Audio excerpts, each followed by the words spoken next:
بسم الله الرحمن الرحیم.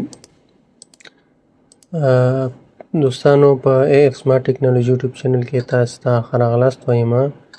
د ټایپینګ شروع مو کړې وه او راځو نن یې دویم درس ته. تېره ورځ مو اول درس لوستی و. په اول درس کې چې دی اساسي تڼۍ مونږ دوه دانې درس ون او درس دویم چې دی لوستی و. نن راځو دریم درس ته. په دریم درس کې مونږ سره لام الف فا غین دی، څلور حروف دي. تاسې دلته وګورئ فا لام غین الف.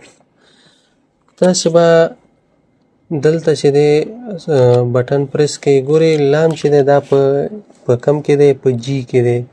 سپیس به ووهئ. الف چې دی دا په اچ کې دی. سپیس به ووهئ. فا چې ده دا په ټي کې ده. سپیس به ووهئ. غین چې دی دا په وای کې دی. د دې طریقې سره تاسې به چې دی ولیکئ لام الف فا غین لام الف فا غین لام الف فا غین. دا مو چې پوره که تاسې به نوي درس ته تلل، نوي ته ځئ که همدا تکراروئ. تاسې به همدا څو ځل تکرار کوئ. ادامه باندې به کلیک وکړئ، تکرار به کوئ څو ځل چې ستاسې دا ټایپینګ ښه پوخ شي. راځو دویم درس ورسره هم وایو. درس څلورم. دا ری را ده، ړی ده، ذال او دال. دا څلور حروف دي. تاسې دلته وګورئ دغه رنګونه یې ورکړي دي. تاسې به شروع وکړئ. را چې ده دا په وي کې ده، او ړی چې ده دا په ام کې ده، او دال چې ذال دی دا په بي کې دی، او همدارنګه دال چې دی دا په ان کې دی. را سپیس ړا زال دال را ړا ذال.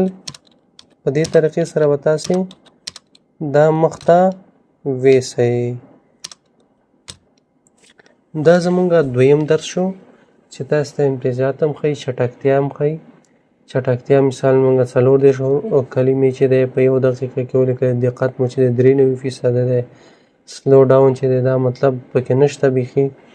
نو په دې طریقې سره که د کتنې ته راشو، په دې کې چې دی موږ سره هغه کم دغه چې دی موږ ته هغه ښیي. د مشکلاتو کتنه دلته چې دی موږ سره یو حرف چې دی دا غلط شوی دی، نو دی موږ ته وښوده. که تاسې ادامه ورکوئ، دې باندې کلیک وکړئ. ګورئ دې سره پنځم درس راځي. پنځم درس به انشاءالله موږ بله ورځ وایو. نو هیله ده چې په دې باندې پوه شوي یاستئ. ویډیو مو خوښه شوې لایک یې کړئ، د ملګرو سره شیر کړئ، چینل سبسکرایب کړئ تر څو دا زموږ نوې ویډیوګانې تر تاسې در ورسیږي. مننه.